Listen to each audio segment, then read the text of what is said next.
Throughout history, many rich, eccentric railway enthusiasts have wanted a locomotive of their own. Usually these engines were custom ordered and used a few times before either the novelty wore off or the owner passed away. Afterwards, they either ended up as a static piece in a museum or simply scrapped for being incompatible with other railway rolling stock.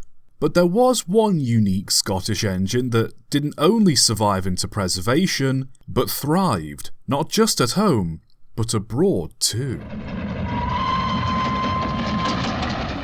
As the railways steadily spread across Britain in the late 1800s, there were many wealthy figures who took interest in their development, one of these people being the 3rd Duke of Sutherland. In 1868, the Sutherland Railway Company was working on extending their line from Bonar Bridge to Brora, and had made it to Golspie when they ran out of money. Upon hearing this, the Duke, who owned a considerable amount of land in the area, offered to finance 17.5 miles of track, allowing the railway to reach Helmsdale. As the line passed the Duke's home, Dunrobin Castle, he requested that a private station be built just outside of the castle, and that he'd have exclusive rights to run his own private train from Dunrobin to Inverness. After the line was completed and the Highland Railway Company took over operation in 1871, the Duke purchased the tank engine that had previously worked the line and kept it to exclusively pull his private trains. The 240 tank engine had been built by Kitson & Company, and upon coming into the Duke's possession was given the name Dunrobin. When the Duke wished to travel, Dunrobin would be steamed up and take him and his private carriage to Inverness, where the carriage would be connected to the next departing train while Dunrobin would be put to one side until the Duke returned. Dunrobin worked as the Duke's private locomotive until his death in 1892. His successor, the 4th Duke, also a keen railway enthusiast, wanted a better engine, and so in 1895 he ordered a new engine from Sharp Stewart & Company. The new engine was an 044 with 4-foot 6-inch driving wheels. What was unique about this engine was its cab, as not only was it quite spacious, but was fully enclosed and featured a raised padded seat at the back for passengers to ride on. The original engine was sold back to Highland Railways, where it was modified, renamed and put to work on passenger services again before ending up as a shunting engine in Invergordon. The new engine took the name Dunrobin, officially becoming what I like to call Dunrobin II.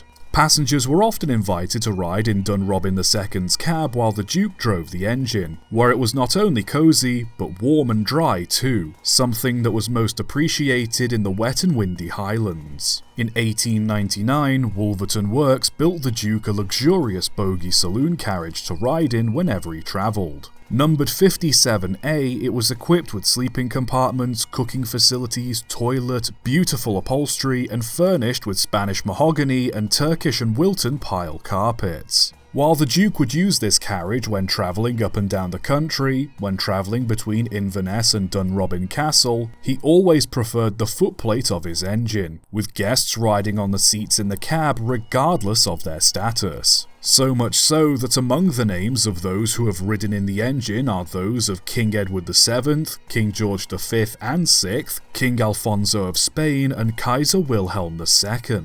In 1909, a second, smaller carriage was built numbered 58A. This too had a saloon room, toilet and brake compartment, however was mostly used for carrying luggage while passengers rode in Dunrobin. As such, carriage 57A spent most of its life at Inverness, only being readied when the Duke wished to travel, while 58A was usually coupled to Dunrobin and acted as a sort of luxurious utility van. Despite the 4th Duke having a soft spot for the engine, it was only ever used about a dozen times a year. Sometimes for travel to Inverness, sometimes for business along the line, and occasionally even for shooting expeditions. After the 5th Duke inherited the engine in 1913, it continued to serve him much the same way it served his father. Under the new Duke, Dunrobin's duties were expanded to that of a shunting engine, being sent to shunt around Invergordon in 1916 alongside Dunrobin I, and again in 1940 before being loaned to the Royal Navy, where it worked at Rosyth, and later the Defence and Naval Stores at Dalmuir. By 1949, however, Dunrobin's days as the Duke's private getabout were over. While the LMS agreed to uphold the deal the Duke had made with the railway to allow him to run his own private train on the line after the grouping in 1921, the newly formed British Railways did not, and took away the 5th Duke's private train privileges. Not that it mattered much to him, as by that time roads had improved significantly and the Duke was using cars more and railways less. As such, he decided to sell off his engine and coaches. Carriage 57A ended up in the hands of the National Railway Museum, while Dunrobin and 58A were purchased by Captain Howie, owner of the Romney, Hythe and Dymchurch Railway. They travelled from Goldsby to Kent under their own steam, Dunrobin having its side rods removed and towed for part of the journey. Both engine and carriage remained in Kent on static display, occasionally steamed for special occasions until Howie died in 1963. By this point, the Romney, Hythe and Dymchurch Railway was struggling financially and in dire need of cash, and so both Dunrobin and 58A were put up for sale. In 1965, Canadian businessman Harold Foster just so happened to see Dunrobin for sale in a local newspaper for around £1,000 and took interest. He purchased the engine and decided to take it back with him to Canada that same year to put on display in a museum in Victoria, British Columbia.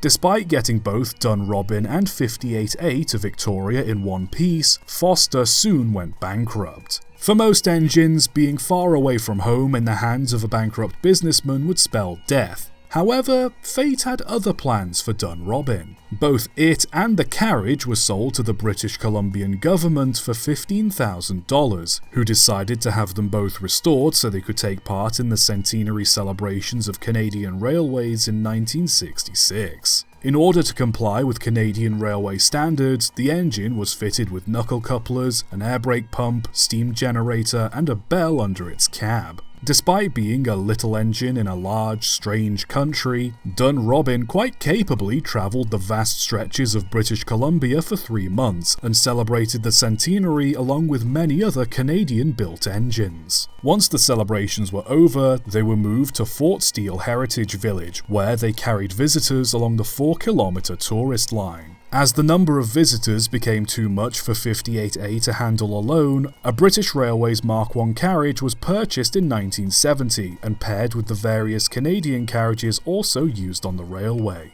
Despite the complications that usually came with running a foreign engine on a railway, many drivers and firemen said that Dunrobin was one of the better engines they worked with, remarking how easy it was to maintain and that all it ever needed was oil, water and coal. The staff at Fort Steele took good care of Dunrobin, and for the most part it had a very easy time giving rides to tourists. By no means, however, was Dunrobin confined to Fort Steele, as it made appearances at several other major railway events in both Canada and the US, attending the 1986 Steam Expo in Vancouver and Rail Fair 91 in Sacramento, California. In 2005, after working in Canada for nearly 40 years, the now worn-out Dunrobin was finally put to one side and given a well-deserved rest. Back in the UK, the Living Museum at Beamish was working hard on laying down its railway lines and was looking for engines to run on them. In 2010, Fort Steele deemed both Dunrobin and 58A surplus, and so Beamish began talks on buying both of them. A price of $160,000 was settled on, and by 2011, both engine and carriage were back home. 58A was sent to Beamish still adorned in its Canadian centenary paint, while Dunrobin was sent to the Severn Valley Railway to be overhauled. It was hoped that the engine would be running again by 2015, however extensive boiler repairs, cracks in the driving wheels and the completely worn out cylinder block have significantly delayed progress. Hopes are that by the end of 2025, Dunrobin will be working again and taken to its new home in Beamish. Considering it was intended to have a dull life as nothing more than a Duke's personal runabout, Dunrobin II has certainly had a far from boring career.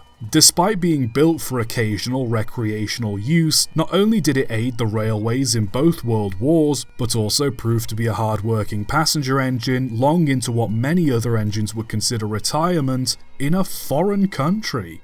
Did the 4th Duke of Sutherland ever think his beloved personal chariot would have such unique working life? Who knows? I just hope he'd be proud of how far his little engine has come, and hopefully how much further it'll go in the future.